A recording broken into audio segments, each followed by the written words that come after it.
as previously mentioned in the presentation, there will be a start button to start the user interface. Anyone like to come and start the program? I'll just do it for you all. Okay. I'll just do it for you all. So after pressing the start button, we can see that everything start operating.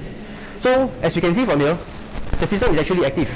So as you can see, the device password, the device ID, the device time and battery is all kept encrypted. As you can see, the device is safe. But there is something that we didn't log, which is the automated power reduction and also the infrared function. So one thing that I do when on site itself to check whether data is transmitting physically is to check the blue LED on the host device. So if the blue LED on the host device is blue, that means the client and the host is communicating and transmitting data real time as we see. So as this data is pretty stagnant, let's look at something that will move.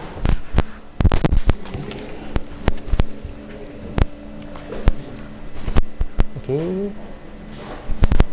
And as you can see, the irradiance now is at 2 because it is currently measuring the irradiance from the lamp.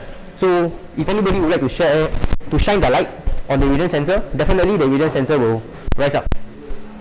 So with that, we also have the temperature value. So the temperature value currently, the ambient temperature is at 26 degrees, 22.8 and 25 degrees. We can't really draw any analysis from data collecting in real time now, but we can definitely see the historic data. So by flipping this switch, we can actually see the historic data in a few seconds time. So this is actually the historic data according to this. So one particular waveform is actually signifying one day. As you can tell from ourselves, we know that this day have the highest solar irradiance captured from the system. So what can we conclude knowing that it is the highest? So we can do some counting: 1, 2, 3, 4, 5, 6, 7, 8, 9, 10. We can actually check the battery charge lah. So the battery charge, in this case, if you were to count 10, it will most probably be the one highest, the battery capacity charged a day ago, which I assume is this. And with that, we can actually draw a conclusion whether which panel is the best, depending on how much electricity is generated throughout the past 12 days. And one thing I would like to comment on would be the system maximum standalone time, which is a few calculations I did on my own to estimate the remaining time left for the system to run without the sun.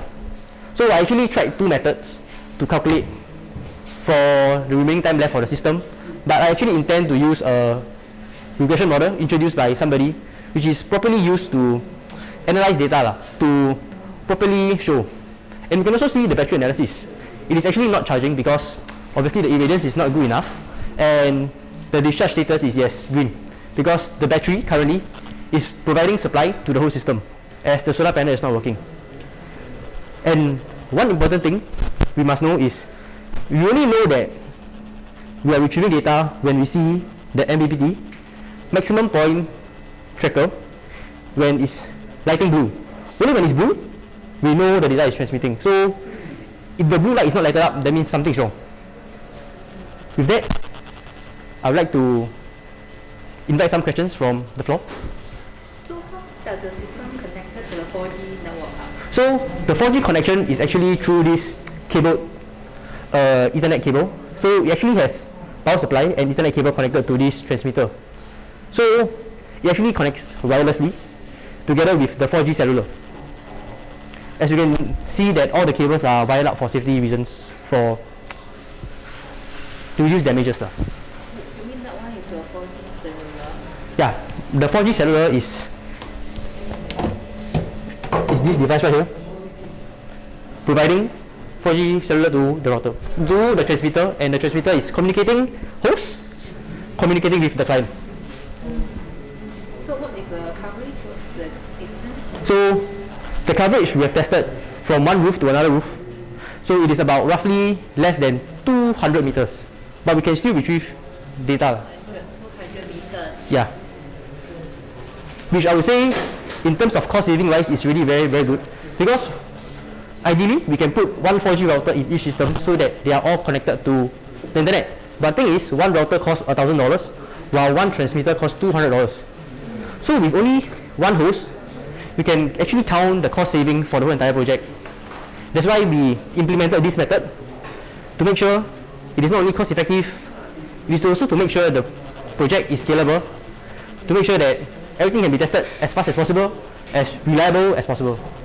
The system is battery power, is it? It is only battery powered when there's not enough irradiance.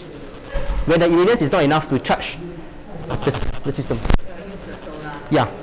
Then how about the cellular, the 4G cellular, the one you need to connect them to power supply, is it? Yes, the 4G cellular currently is connected to the power supply because we only have one system. But ideally, there will be two systems, but one system with the 4G router with the host. Just wondering how many data you need to send and what's the data rate you need? The data rate, I'm actually retrieving a data about 27 parameters.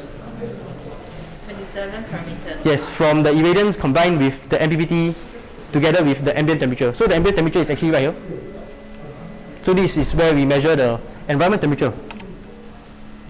Yep. Any other questions from the floor?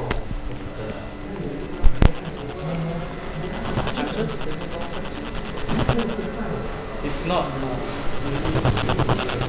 is the wiring done by you or this system is given to you? It's actually done by me. So actually it looks pretty neat outside, right? But actually underneath the case, right, it's actually quite messy because I would say that I tried my best. School did offer us experience to wire cables, but maybe not enough for me to be proficient enough to wire it professionally. But let's not uncover the casing. You are from which course? Electrical engineering. So wiring is part of your... Yeah, it's part of our scope, which I'm working on it. So which part of the wiring is the most difficult for you?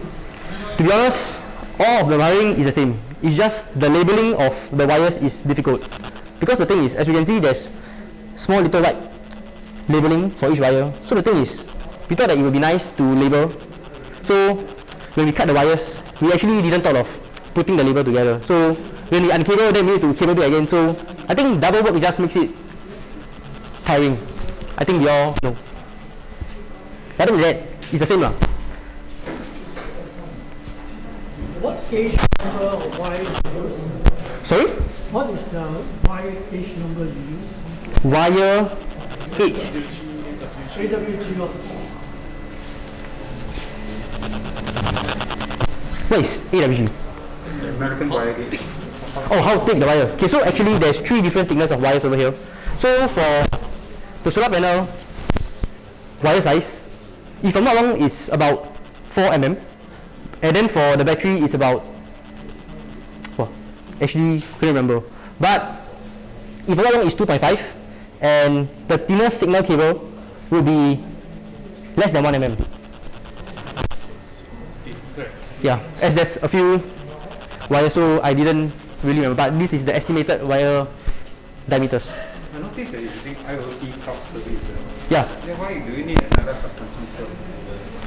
because the thing is, this transmitter itself, the host, doesn't have the set. IoT cloud service, you can everything put there and then you it out. But the thing is, this device is not connected. Wait, okay, this is the system here. It is not connected to like internet. So this thing itself cannot transmit the data to the cloud service. So it is the client only once it establishes a connection with the transmitter, then with the 4G router, then it can transmit to the cloud. I thought now usually people are using IoT cloud. You can dispense off all the. That means you have to self-contained, independent on the whole site to be independent. So it's like each system is yeah. Then so that we can range up to a few. So you can dispense off the transmitter. Yeah, because in the end of the day, the transmitter is much cheaper than the 4G router. So we want to utilize the transmitter more than the router. Because if you were to put the router in every system, definitely the data can be transmitted to the cloud service immediately. But there will be an extra $800, which is what we want to avoid. Cost saving. So you can have a central one. Yeah, so the one with the 4G router acts as the central one. So one thing to also take note is, because it is an extra load, we actually do need to calculate the extra load that's used for the system lah. So if you want to put it in one particular system, we must do some deduction to make sure that the data collected is still fair when we will do some analysis across different devices. Which is one of this transmitter. The 200 plus plus. Through this monitoring, what is the highest current and what time you will notice the highest current generated by the solar panel? Highest current. Can we refer to? Monitoring. Yeah. So throughout the day, which time do you notice? Could you display the solar? Okay, sure. Let's go. So we are looking at the solar current highest. So the highest solar current, because this from the graph, right? The starting will be from midnight to morning 8, and then the other part will be from 7 when there's no irradiance left to the following day 7. So if you do some halving of the day, right? Can you extend the graph? I think Focus on that couple hours. Okay, we were to scale. Okay, wait, I don't auto scale lah. Yeah, I must actually stop running. Okay, let me stop running.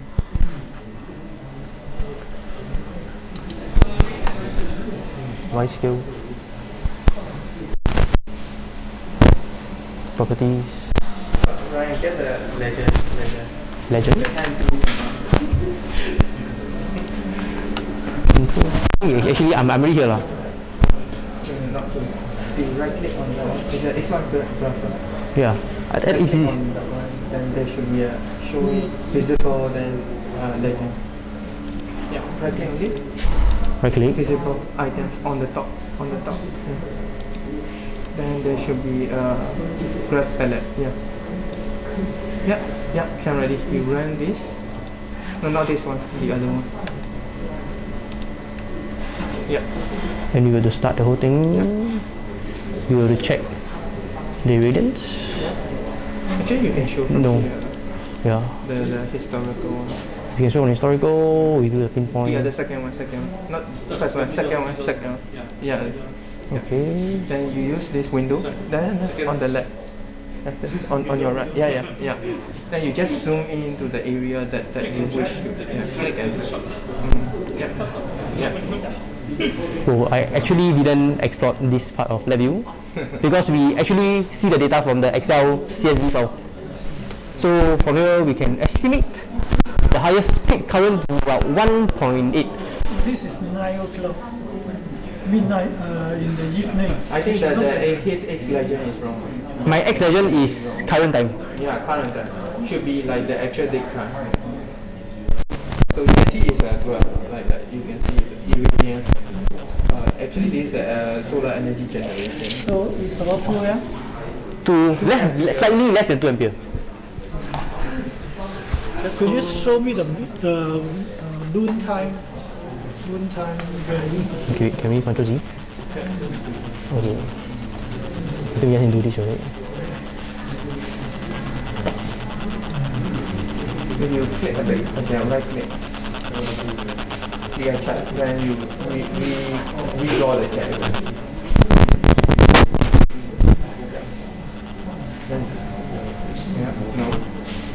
No, we can just refresh, right? That's what. Yeah. That's the purpose of the button.